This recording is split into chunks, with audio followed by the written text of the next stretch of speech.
নাসিরউদ্দিন পাটোয়ারি একটা দলের সদস্য, তারা নতুন একটা দল করেছেন। তাকে নিয়ে নানান মন্তব্য আছে, বিতর্কিত মন্তব্য আছে।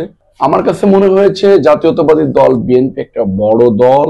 এই দলের গুরুত্বপূর্ণ নেতাদেরকে নিয়ে সে কথা বলে নিজে ভাইরাল হওয়ার চেষ্টা করে এবং পাবলিকলি থাকার চেষ্টা করে। তার এলাকাতে দেখেছি তার বিরুদ্ধে জুতা মিছিল হয়েছে, ঝাড়ু মিছিল হয়েছে।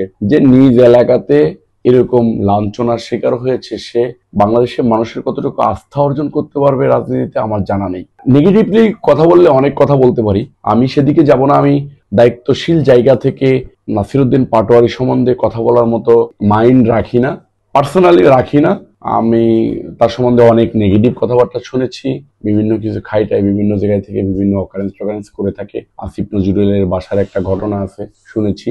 আমার কাছে কথা হচ্ছে যে সে যদি রাজনীতি করতে চায় তাহলে নিজের শ্রম মেধা দিয়ে পলিটিক্স করে মানুষের মন জয় করে ভালো হোক, ভালোভাবে রাজনীতি করে মানুষকে ভালো কিছু দিক, আমি সেটা তাকে পরামর্শ দেব। বাট মানুষের কে কটু কথা বলে মিথ্যা প্রোপাগান্ডা ছড়িয়ে নিজেকে ভাইরাল করার টেন্ডেন্সি থেকে নাসিরউদ্দিন পাটোয়ারিকে বের হয়ে আসার আহ্বান জানাবো। আমি নাসিরউদ্দিন পাটোয়ারি যে মিথ্যা তথ্য, বিভ্রান্তিকর তথ্য বক্তৃতায় বলেছে এবং সেটা বিভিন্ন গণমাধ্যমে প্রচার হয়েছে, আমি সেটাতে অত্যন্ত ব্যথিত হয়েছি।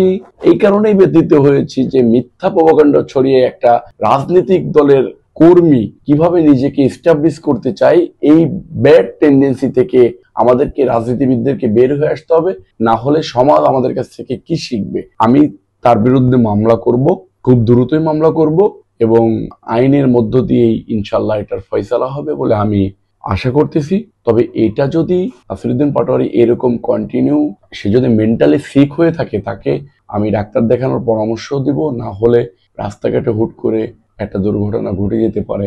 মানুষ আমাকে নিয়ে না, শুধু সে বিভিন্ন লোককে নিয়ে কথাবার্তা বলে তো মানুষ তো একটা পর্যায়ে টলারেটের বাইরে চলে যাবে। যে কোনো প্রকার কোনো দুর্ঘটনা ঘটলে, দুর্ঘটনা বলতে হয়তো কেউ একটা চট থাপ্পড় দিল বা পাগল ভেবে রাস্তায় বেঁধে রাখলো, গাছের সাথে বেঁধে রাখলো, এটা রাজনীতিবিদদের জন্য একটা অপমানজনক ব্যাপার হবে। আমি সেই কারণে তাকে পরামর্শ দেব যে আপনি পলিটিক্স করলে সুস্থ ধারার পলিটিক্সে থাকেন, মানুষকে নিয়ে বাজে মন্তব্য এবং মিথ্যা প্রপাগান্ডা ছড়ানো থেকে বিরত থাকেন।